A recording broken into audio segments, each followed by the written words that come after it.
কলেমা দাওয়াত না দিলে মুসলমান হওয়া যাবে না। কলেমা দাওয়াত লম্বা সময় না দিলে ঈমানদার হওয়া যাবে না। কলেমা দাওয়াত না দিলে অন্তর পরিষ্কার হবে না। কলেমা দাওয়াত না দিলে অন্তরে নূর আসবে না। কলেমা দাওয়াত না দিলে নামাজ হবে না। কলেমা দাওয়াত না দিলে রোজা হবে না। কলেমা দাওয়াত না দিলে হজ হবে না। কলেমা দাওয়াত না দিলে জাকাত হবে না। কলেমা দাওয়াত না দিলে বিয়ে হবে না। কলেমা দাওয়াত না দিলে কোরবানি হবে না। কলেমা দাওয়াত না দিলে সন্তানের ফরজ হবে না।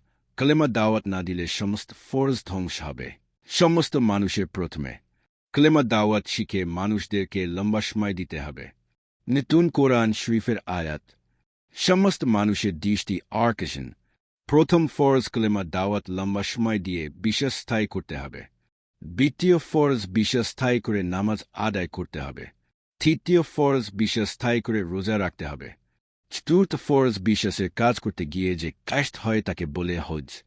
পঞ্চম ফরজ বিশ্বাসের কাজ শিক্ষা দেওয়া তাকে বলে জাকাত। ষষ্ঠ ফরজ বিশ্বাসের কাজ করতে গিয়ে একটা ছেলে ও একটা মেয়ে একসাথে লাগে তাকে বলে বিয়ে।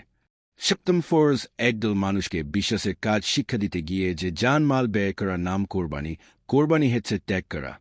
সমস্ত ফরজ বিশ্বাস দিয়ে হবে। সমস্ত মানুষ প্রথমে কলেমা দাওয়াত লম্বা সময় দিয়ে বিশ্বাস স্থায়ী করতে হবে। প্রথম ফরজ কলেমা দাওয়াত শিখে তারপর মানুষদেরকে লম্বা সময় কলেমা দাওয়াত দিয়ে বিশ্বাস স্থায়ী করতে হবে। নতুন কোরআন শরীফের আয়াত।